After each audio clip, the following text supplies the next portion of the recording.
Sabi po kanina ni Pastor Jan, dapat tayo ay regularly nagbabasa ng Bible. So, ang ating topic for today po ay overcoming temptation. Magsitayo nga po tayo para sa pagbasa ng salita ng Panginoon. Sabay-sabay nga po nating basahin ang Hebrews 4, verse 15. 1, 2, 3. Who is unable to feel sympathy for our weakness, but we have one who has been tempted in every way, just as we are, yet he did not sin. God bless the reading of His Word. Sige, pumikit po muna tayo sandali. Panginoon, salamat o God sa araw na ito na binigyan mo ang bawat isa ng pagkakataon na mapapurihan ka at Lord, maramdaman ang iyong presensya, Panginoon. Lord, buksan mo po ang aming isip, ang aming puso sa maririnig namin at ang bawat maririnig namin na mamumutawi sa iyo, Panginoon, ay maisabuhay namin. Lord, anoint your servant, Panginoon, at ang bawat mamutawi sa aking labi, Panginoon, ay ang nanggagaling lamang sa iyong puso. Balutan po kami ng iyong banal na dugo sa pangalan ng Panginoong Jesus. Amen. Sige po, makakaupo na po tayo. Pakisabi nga sa katabi mo, handa ka na ba? Handa ka na ba? Ano sabi? Yes daw. So, ang ating topic for today po ay overcoming temptation. Ano po ba yung temptation? Sabi sa Tagalog, ito ay tukso. So sa another version po, another translation which is NLT, the second slide, ang sabi po dyan, the high priest of ours understands our weakness, for he faced all the same testings we do, yet he did not sin. So sino po ba ang tinutukoy dito? Ang ating high priest, walang iba kundi ang ating Panginoong Jesus. So just like one of us, dahil nga ipinanganak ang Panginoon sa mundo, kamukha natin, siya ay tinempt in every way. At bilang 100% human, alam niya rin, naiintindihan niya rin ang ating kahinaan. So nung panahon na si Jesus, ang Panginoong Jesus ay tinukso, siya ay 100% human. So, naiintindihan ng Panginoon yung kahinaan natin. But, ano sabi diyan? He faced all the same testing. Tinest din siya kamukha ng pag-test sa atin. Pero anong ginawa ng Panginoon? He did not sin. So, possible ba na tayo ay magtagumpay laban sa tukso? Amen. So sabi po dyan that through the guidance of the Holy Spirit, we can resist temptation. So sabi po dyan sa verse 16, hindi ko lang po nailagay, let us then approach God's throne of grace with confidence so that we may receive mercy and find grace to help us in time of our need. So pag dumating daw po yung temptation, pag dumating yung tukso sa atin, hihingi tayo ng guidance sa Panginoon upang tulungan tayong hindi mag-give in sa temptation. Amen po ba? Sa tukso. So ano daw po ba yung mga common temptation? Nandiyan yung cheating, katamaran, galit, alcohol abuse, pagsisinungaling, pagiging makasarili, lustful thoughts, and pride. So ayan daw po ang common na tinetempt ang tao. Nag-isip po ba tayo kung bakit ba kailangan tayong itempt?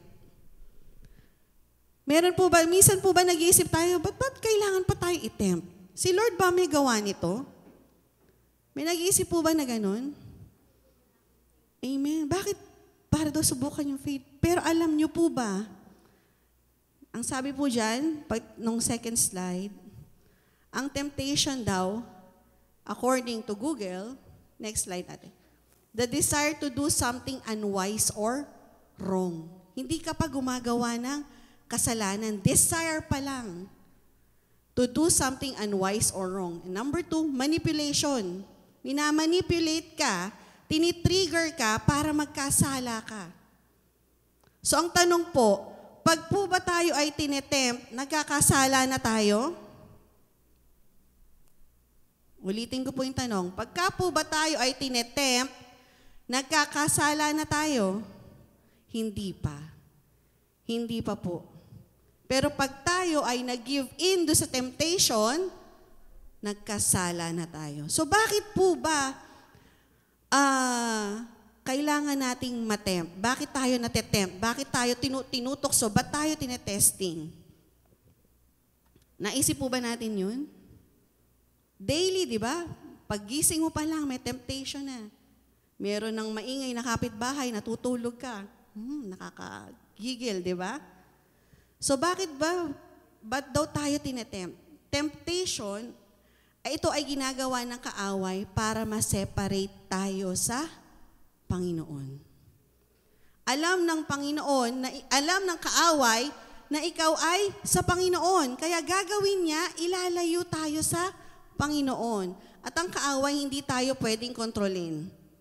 Ang kaaway, hindi tayo pwedeng galawin. So anong gagawin niya? Gagawa siya ng senaryo para mahulog ka sa trap, sa temptation. Amen po ba? Since hindi nga tayo pwedeng galawin, anong gagawin niya? Gagawa siya ng paraan. Di ba? Tutuksohin niya ang tao. Paano niya tutuksohin? Di ba? Magsisimula. Meron ba ditong alam, mula bata, lasenggo na agad yung bata? Meron po ba? Hindi. Di ba? Slowly, di ba? Sabi nga doon sa makamundong kanta, nagsimula sa patikim-tikim. Di ba? Alam nating lahat yan. So, walang nagsimulang makasalanan, malaking kasalanan agad. Walang lasenggero agad. Walang sugarol agad. Walang addict agad. So, nagsimula sa pagtukso, sa paunti-unti. Titikim, di ba? Ano susunod? Text message lang, yung mga may karelasyon, di ba? Yung sa sugal, una, patingin-tingin lang. Mamaya-maya, nagtuturo na kung ano yung ibabagsak na baraha. Malauna siya na nakaupo. And what happens? Hindi alam ng Kristiyano, hindi alam ng tao, nakuha na siya ng kaaway. Na-separate na siya sa Panginoon. Amen po ba? So lulong na. Ano mangyayari sa isang Kristiyano? Dahil hindi siya aware, hindi niya alam na nag-give in na siya unti-unti sa temptation, nag-give in na siya, okay lang yan, wala namang nakakakita. Diba? Okay lang yan, konti lang naman. Hindi naman nakatingin si pastor o si leader. Okay lang yan, hindi naman nakikita ni teacher na nangongopya. Diba? Hanggang sa dulo, lulong na, addict na, lasinggero na. Nasa bitag na, nasa trap na ng kaaway. Diba? Ang hayop, paano gagawin mo para mahuli? Papainan ng masarap na pagkain. Papainan ng patuka. Hanggang sa dulo, pumasok na sa kulungan. Hindi na makalabas. At iyon ang temptation. Ayun ang ginagawa ng kaaway sa bawat isa. Gusto tayong ilayo sa Panginoon. Amen po ba? Amen. So sabi po diyan, in Hebrews verse 16, let us then approach God's throne. Humingi tayo ng tulong sa Panginoon. Bigyan tayo ng strength, bigyan tayo ng guidance para ma-resist natin ang temptation. Amen po ba? So ito na po. In Matthew 4, verse 1 to 11, Jesus was tempted in the wilderness. So then Jesus was led by the Spirit into the wilderness to be tempted by the devil. So sabi po dyan, then Jesus. Ano ibig sabihin yan? May pinagmulan si Jesus. So nung time na yan, kung babalikan natin in Matthew 3, doon yung nagkaroon siya, winater baptize siya ni John the Baptist. Doon nagsalita yung, sabi dyan in Matthew 3:16, as soon as Jesus was baptized, no, hindi ito. Ang sabi dyan in 17, and a voice from heaven said, this is my son whom I love. With him I am well pleased. So galing siya dun sa water baptism. Dun yung time na narinig yung voice ng Panginoon at ang pagbaba ng Holy Spirit. Galing siya doon. At dinala siya ng Spirit sa wilderness. Saan po ba? Sino ang kasama niya? Ang Spirit. Holy Spirit. Ang kasama ng Panginoong Hesus ay ang Holy Spirit. Kaya importante po sa atin, tinitignan natin kung sino yung kasama natin. Amen ba? Tanong mo nga sa katabi mo, sino ba madalas mong kasama? Sino daw? Magdadala sa Panginoon o maglalayo sa Panginoon? Amen. So dapat attend tayo lagi ng Zoom meeting para yung mga kasama natin ay magdadala sa atin palapit sa Panginoon. Amen po ba? So ang sabi dyan, then Jesus was led by the Spirit into the wilderness to be tempted.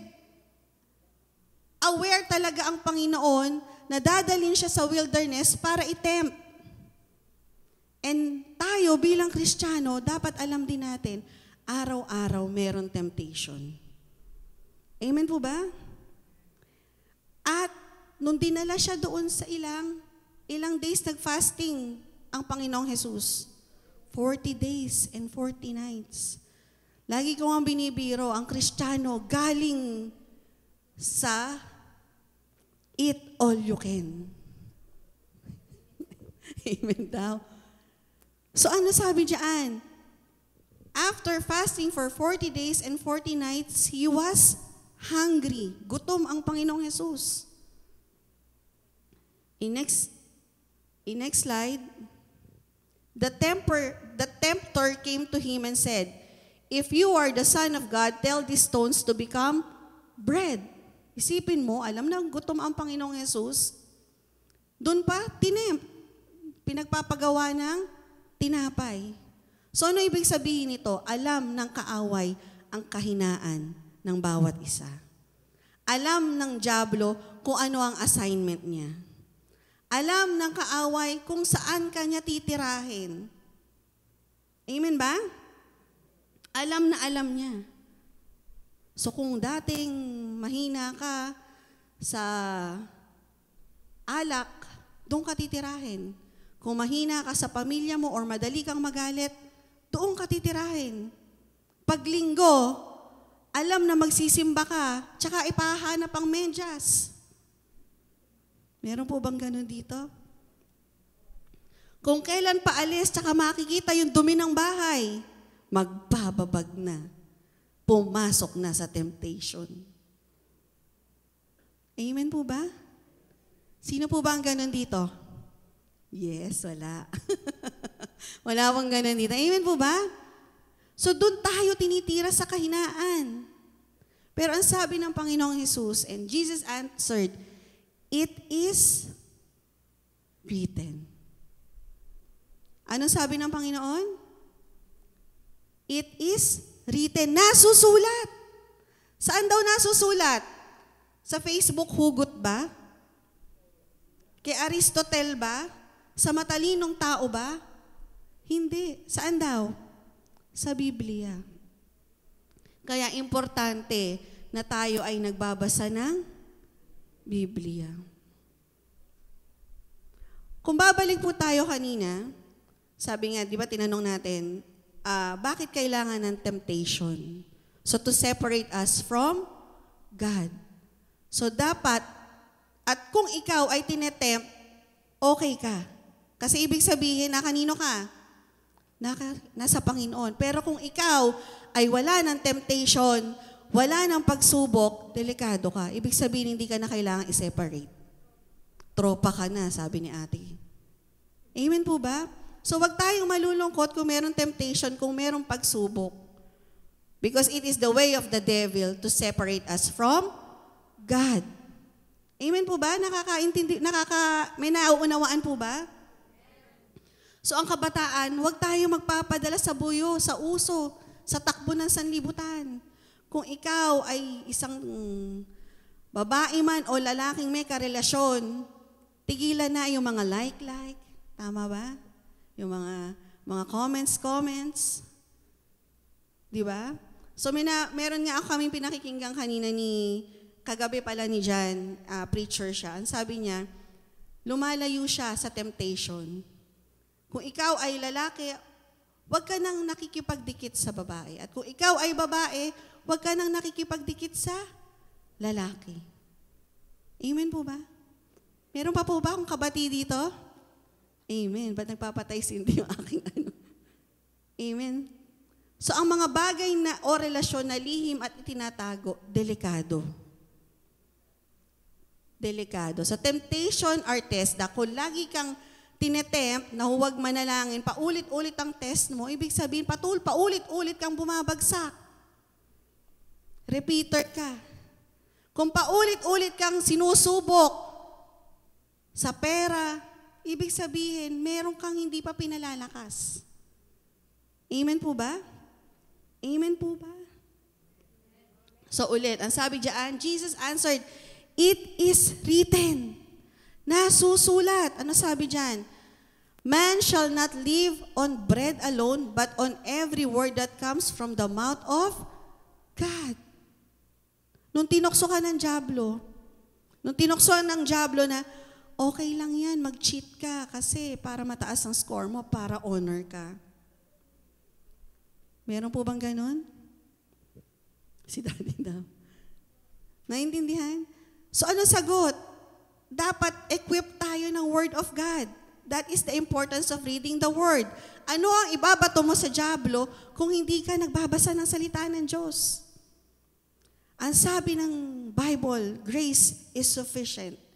Pwede nang hindi magbasa ng Bible. Nasama na. Why? Hindi nagbabasa ng Bible eh. Hindi nagme-meditate ng Word of God.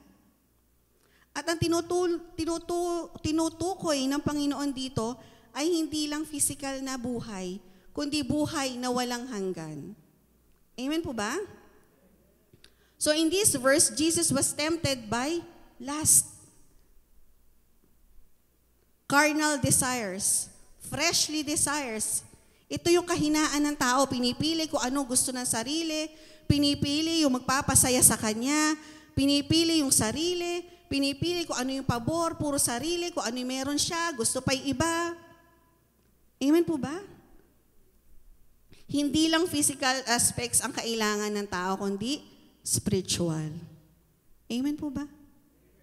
Next, sabi po sa susunod na slide, "Then the devil took him to the holy city and had him stand on the highest point of the temple. 'If you are the Son of God,' he said, 'throw yourself down.'" Nag-quote si Satanas ng Bible verse. Si Satanas mismo nagbabasa ng Bible. Ang Kristiyano nagbabasa ng Facebook. Pero alam ko po yung taga Miracle Maker Ministries, hindi. Amen po ba? So alam ng dyablo yung assignment niya, paulit-ulit. Alam ng dyablo yung kahinaan mo. Ano yung gagawin mo? Palakasin mo yung sarili mo. Magbasa ka ng salita ng Diyos. Amen po ba? So sabi diyan, kung ikaw ang anak ng Diyos, sige nga kung magaling ka. Sige nga kung mayaman ka. Sige nga kung talagang mabait ka. Di ba? Yung mga budol eh. Mga scam words. Kung totoong anak ka ng Diyos, ang sabi diyan, He will command His angels concerning you. Di ba? Nag-quote si Satanas. Misquoted nga lang. Dahil in Psalm 91, 11-12, sabi talaga dyan sa kanyang mga anghel, ikay itatagubilin saan mang dako maparoon. Tiyak kang iingatan sa kanilang mga kamay, ikay aalalayan. Nang sa bato, paamoy hindi masasaktan. Si Satanas yun mismo nag-quote ng Bible. Kung tayo, i-analyze natin yung sarili natin, ilang Bible verse ang kabisado natin? O doon lang tayo sa nasusulat. Tapos nothing follows. Amen? So paano natin mariresist yung temptation kung hindi natin alam kung paano sagutin ang kaaway? Patay ka na, naghihirap ka na. Mangutang ka na kay Bombay. Oo nga. Babayaran ko naman eh. Nakalimutan na yung my God shall supply all my needs. Pwede na yan, dayain mo na lang sa timbang. Di ba? Magbenta ka ng double dead. Nakalimutan na yung my God shall supply all my needs. Amen po ba? So sabi po diyan, tinwist ng kaaway. Bible verse din yung kinote. Babalikan ko, ilan po yung Bible verse nating alam? Sino po yung 5 and above? Ano po ba? Amen. Sorry. Ilan yung 5 and above? Amen. Ilan yung 10 and above? Amen. Sorry. So, simula po ngayon, alam na natin, magme-memorize tayo.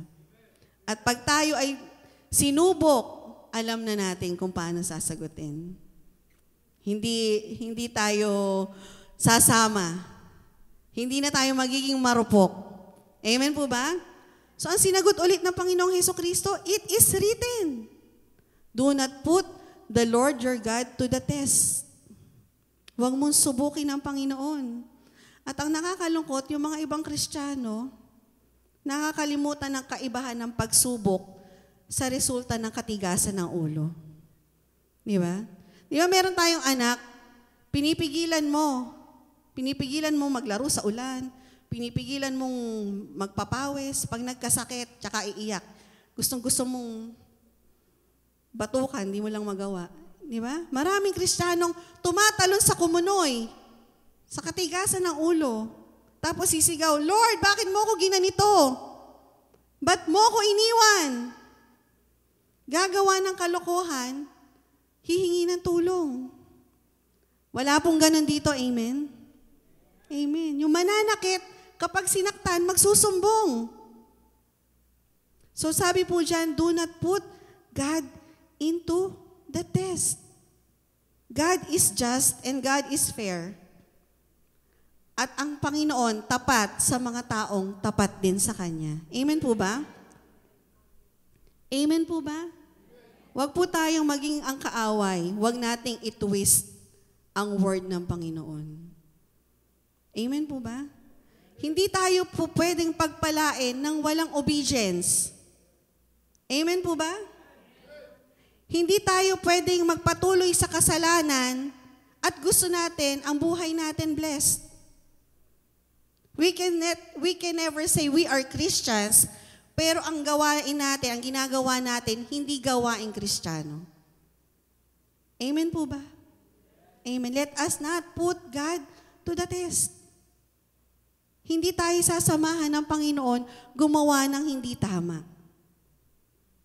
Hindi tayo sasamahan ng Panginoon gumawa ng kasalanan. Amen po ba? Nang aaway ka ng ibang tao, tapos sasabihin mo, Lord, gantihan mo siya. Di ba? Galit na galit ka, Lord, gantihan mo nga yun. Ginigigil ako. Di ba? Hindi po ganun ang Panginoon. God is loyal to those who are loyal to Him. Amen po ba? Malakas sa palakpak nga po sa ating Panginoon. Ang sabi po dyan, in Numbers 3:23, yung lagi pong sinasabi ni Pastor Jan, but if you fail to do this, you will be sinning against the Lord, and you may be sure that your sin will find you out. Ano sabi po dyan ulit? Yung dulong-dulo, and your sin will find you out. At sa Tagalog po, tiyak na pagbabayaran nyo ang inyong kasalanan. Amen po ba? So hindi dahil gumagawa ka ng kasalanan at hindi ka napaparusahan, hindi ibig sabihin nun, ang tawag sa Tagalog, absuelto ka na.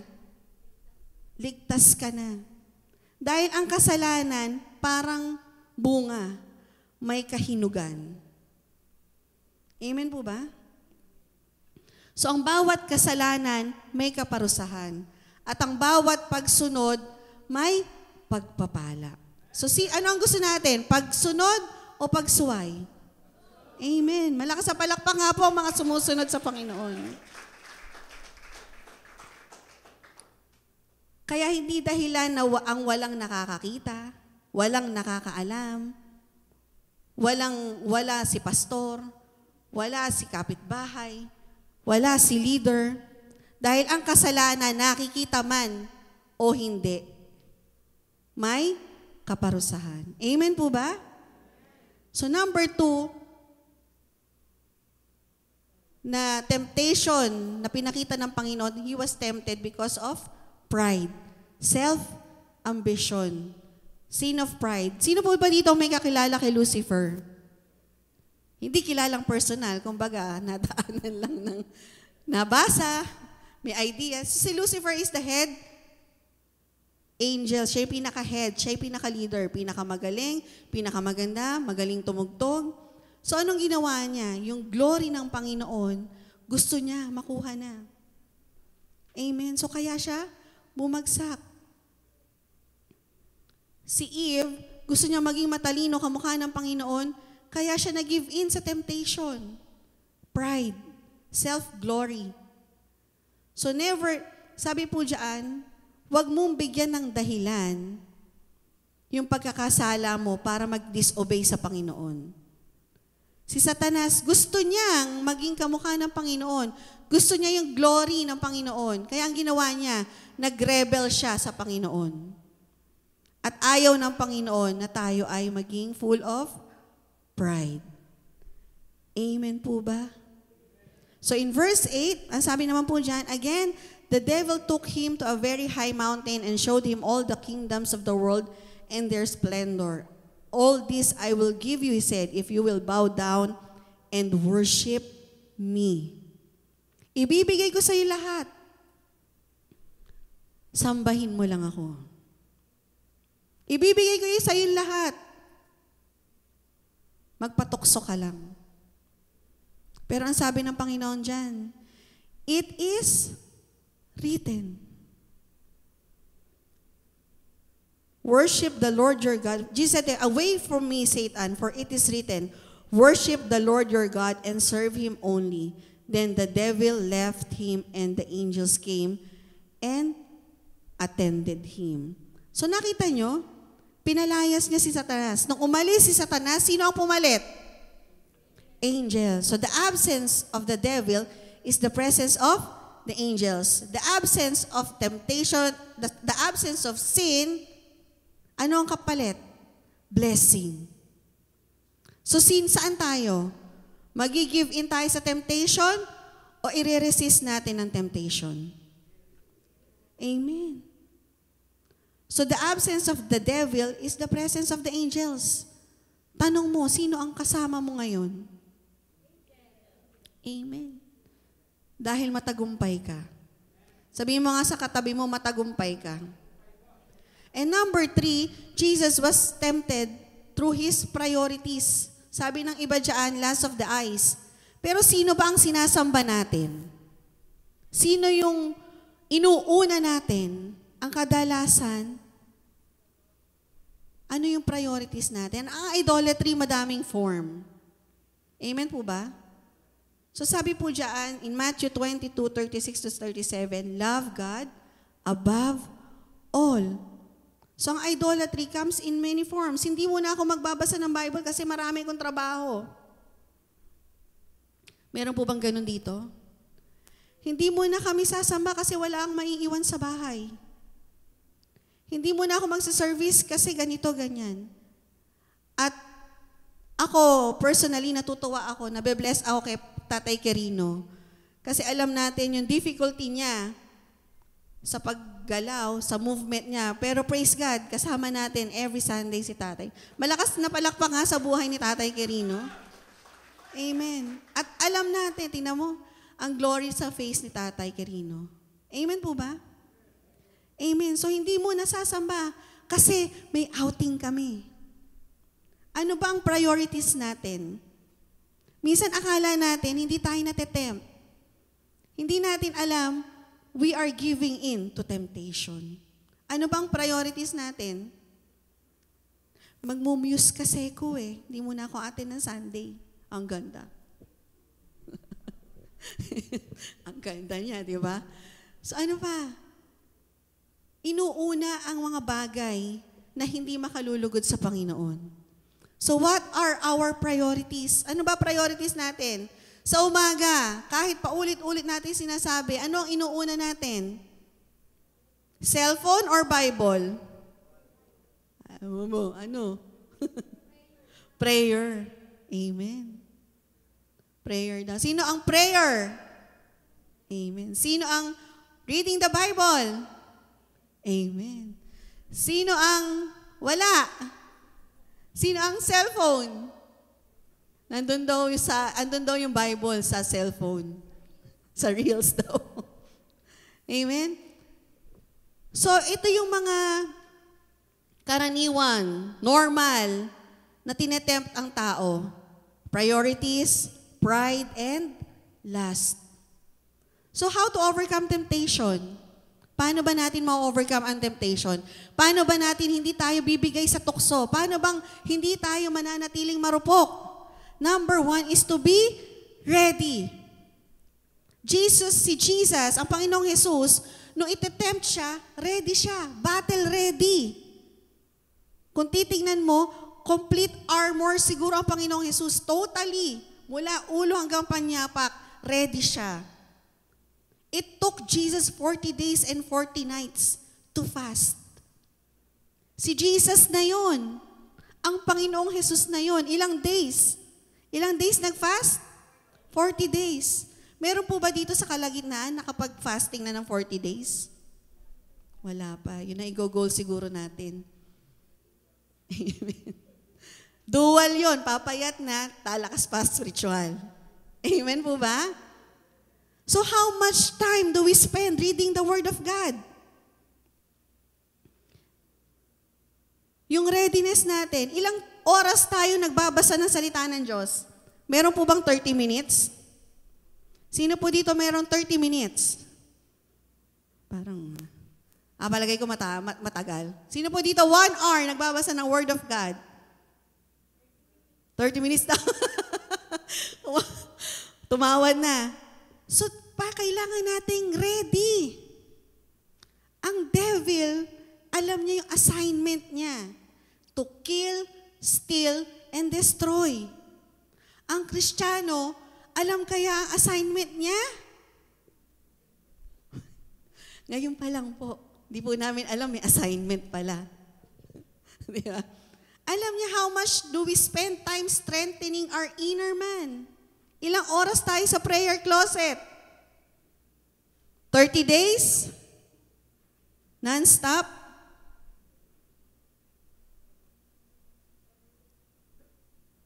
Amen. Meron po bang nadi-deliver? Meron po bang nagkakaroon ng na-challenge yung sarili niya? Amen. Praise God. Ilang oras po tayo nagsispeak in tongues? Sino po ba dito nagsispeak in tongues na? Sa 2? Mabilis lang. Taas mo yung kamay. Sino na po dito nagsispeak in tongues? 1, 2, 3, 4, 5, 6, 7? Praise God. So, si tatay, ang ano niya ng month of November is the Holy Spirit, di ba po tay? So, si tatay ang magtatakel ng speaking in tongues siguro. So, ito yung nagpapalakas ng inner man. Kasi yung speaking in tongues, you are talking directly to the Father. Amen? So, kung hindi pa tayo nagsispeaking in tongues, dun muna tayo sa reading the Word of God. Magkabisado muna tayo. Pag nakasalubong natin ang kaaway, nakasalubong natin yung temptation, ready tayo. Amen po ba? So number 1, read the Word of God. Sabi dyan, it is written, man shall not live on bread alone, but every word that comes to the mouth of God. Jesus resisted the devil through the Word of God.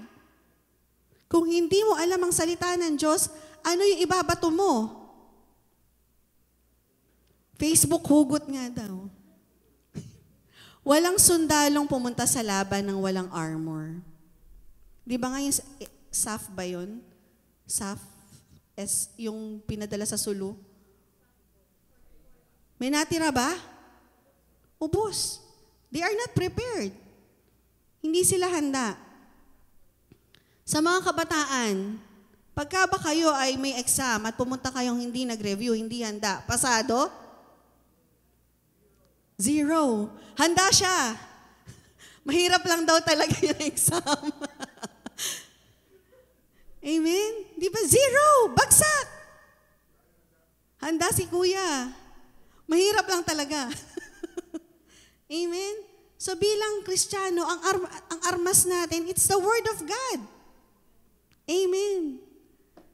So how much we spend on the Word of God, yun yung gauge natin kung gaano tayo kahanda. Amen po ba?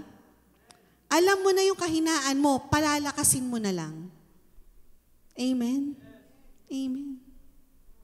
And number 2, sabi diyan, stay alert in 1 Peter 5:8. Watch out for your great enemy, the devil. He prowls around like a roaring lion, looking for someone to devour. Ano sabi diyan? Stay alert.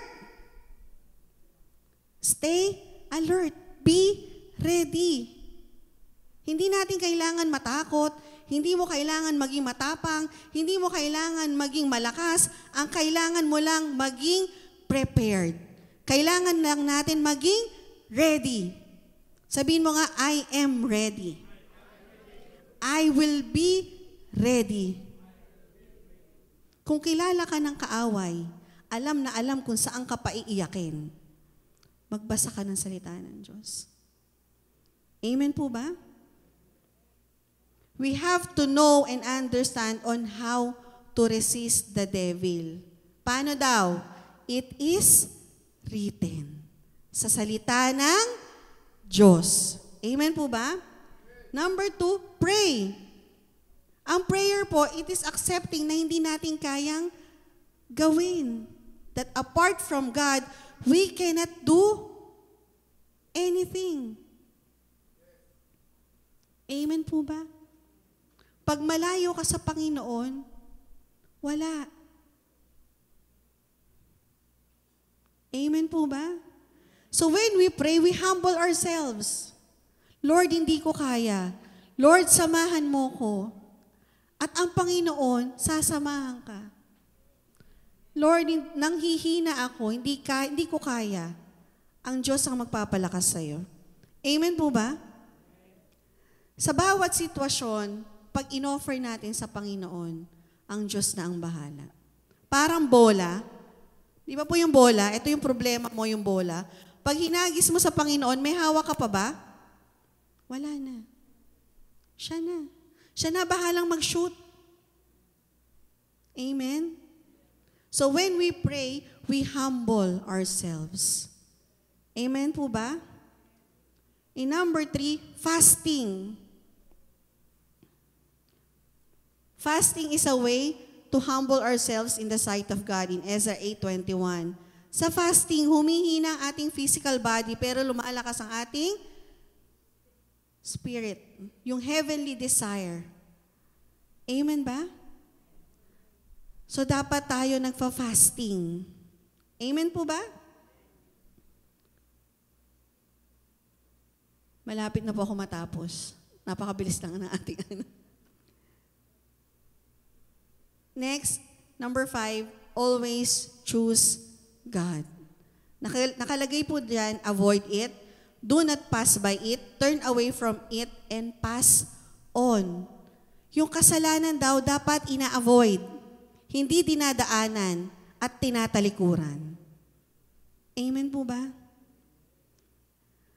Sa kanina nga nung kinukwento ko, yung nag-share siya sa YouTube ng, nakalimutan ko yung pangalan 3 ways to avoid temptation. So, ang sabi niya, eto daw yung temptation. So, etong line na to yung temptation, eto yung kasalanan. Eto yung kasalanan, eto yung temptation, andito ka. So, halimbawa may line dito, kung alam mo ng kasalanan, hindi ka lalapit. Kasi ang tao, hindi malakas. Amen? So anong gagawin mo? Kung ito yung kasalanan, ito yung sa temptation, dapat lumayo ka. Amen ba? Hindi ka lalapit. Hindi ka lalapit. alam mo nang nagkakainuman doon, nung ka pa dadaan. Tinatawag. At tayo, at ang mag-asawa or may relasyon, mapababae o mapalalaki, dapat laging magkasama at hindi nakikisama sa opposite sex, opposite gender. Why? Kasi the devil is present. Itetempt at itetempt at itetempt ka. At ang mag-asawa dapat laging magkasama. Amen? Ba't nangingiti yung mga may asawa? Ipipreach ko po ba? Amen po? Yung preacher na to, sabi niya, maraming opinion tungkol sa hindi niya, na lagi kasi silang magkasamang mag-asawa. Marami daw opinion na, bakit ba sinasama mo yung asawa mo? Wala ba siyang tiwala sa'yo? They can say any opinion, pero ang mahalaga sa kanya, ino-honor niya ang asawa niya at ino-honor niya ang Panginoon. Amen. Yun daw ang importante. Amen? Amen po ba? So, avoid it. Ingatan mo na yung sarili mo. Di ba ang nangyayari? Sa opisina, okay ka. Sa opisina, okay siya. Sa dami ng temptation na pagtagumpayan niya, kaya lang nawo-worn out. Pag uwi sa bahay, ang kababag yung asawa na. Why? Inubos na yung pasensya sa opisina eh. Wala pong ganun dito, di ba? Amen po. Ang mga mag-aasawa dito nagmamahalan. Mga tatay, nagmamahalan. Mga nanay, naku po, sabi. Amen. So alam na natin kung ang temptation natin ay sa karelasyon natin. Pray, fast, and read the Word of God. Amen po ba? So anong sabi diyan? Avoid it. Do not pass by it. Turn away from it. Kung nahihirapan kang magbasa ng Bible sa umaga, bitawan mo na yung cellphone mo. Unahin mo na kaagad yung Word of God. Bible na agad. Huwag mo nang intayin na magising yung anak mo. Huwag mo nang intayin na magtunugan pa yung kung ano nasa labas. Magbasa ka na ng Word of God. Amen po ba? Amen po ba? So how the enemy attack you? Matatapos na po ako. Paano ba tayo ina-attack ng enemy? Through pride? Mag-reflect tayo. Saan ba yung kahinaan natin? Pride ba? Gina-justify ba natin yung kasalanan natin? Kasi feeling natin hindi pinakikinggan ng Lord yung prayer natin. Nagko-compromise ba tayo kasi financially andun yung security natin? Madalas ba tayo nagsisinungaling? Diba? Yung papunta na. Hindi natin alam. Sinasabuhay na. Papunta na, on the way na. Pero nakahiga pa sa kama. Diba? Nagsisinungaling ba tayo para pagmukaing maganda yung sarili natin? Nangingismis ba tayo para masiraan yung kapwa natin kasi galit tayo? Hindi man natin inaaway, pero sinisira natin siya sa ibang tao. Hindi ba tayo makapagpatawad? Diba? Do we find ourselves giving into lustful things? Pornography. Nagiging relax ba tayo sa pagiging Kristiyano? Tinatamad na tayong mag-worship, tinatamad tayong mag-read ng Word of God, tinatamad tayong mag-pray. Ano yung kahinaan natin? Saan tayo tinitira? Nagko-compromise ka ba? Dito, okay ka. Dito, Christian ka. Pero pag uwi mo ng bahay, nahuhubad yung pagiging Kristiyano. Distance ourselves from temptation. So, ang pagtalikod sa temptation ay decision. Amen po ba? Ang pagtalikod sa temptation ay desisyon. So ngayon, sino dito sa kalagitnaan natin? Ang decidido na from now on, palalakasin ko yung spiritual side ko. Amen. Sige, magsitayo po tayo.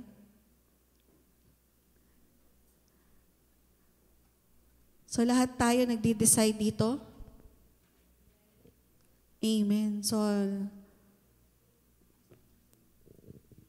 sige, isipin muna natin, saan ba tayo madalas tinitira ng kaaway? Sa pamilya? Dishonoring God? Dishonoring our loved ones? Family? Ang Panginoon, lagi ba nating naiuhuli? Nawawala sa priority natin?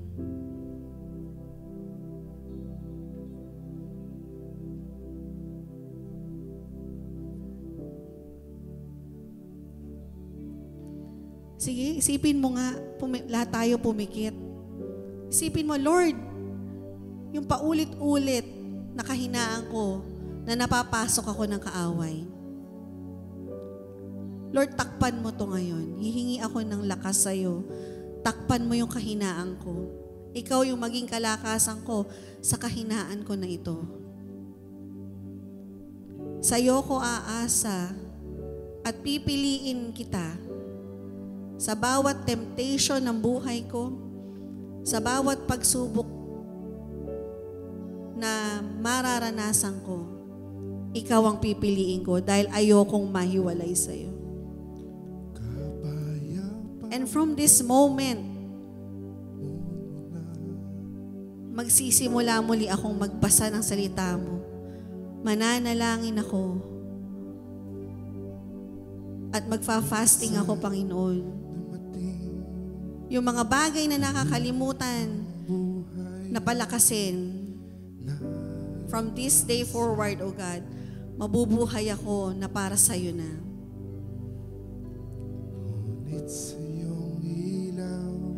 Sige po, lahat na nagde-decide, lahat ng gustong mapagtagumpayan ang bawat temptasyon, ang bawat pagsubok, pumunta dito sa harap at isuko lahat sa Panginoon, lahat na kanyang kahinaan.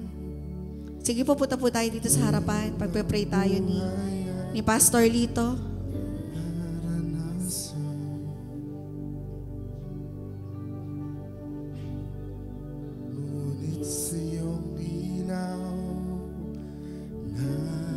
Yes. Panginoon, hindi namin kaya. Ang bawat isa dito, lahat kami, Panginoon, ay mahina. Lahat kami, Panginoon, ay alam namin na bumibigay sa kasalanan dahil hindi kami ready, dahil hindi kami prepared. And from this day forward, Panginoon, thank you for the revelation. Thank you for your word, O God, na alam namin na sa bawat pagsubok na magpapahiwalay sa amin sa'yo, ikaw ang aming pipiliin. Mas pipiliin na amin ang buhay na kasama ka. In Jesus' name. Lord, dalangin ko, Panginoon, ang bawat isa, O God. Hipuin mo sila, Panginoon. At ipakita mo sa kanila, O God, na ang buhay dito ay temporary lang. Na ang buhay dito ay higit na mas maganda pag ikaw ang kasama, pag ikaw ang inuuna, at ikaw ang minamahal. And from this day forward, O God, I pray na ang bawat isa ay tutulungan mo. You will strengthen them, O God, as they desire to deepen their faith in you, O God, to deepen their love in you.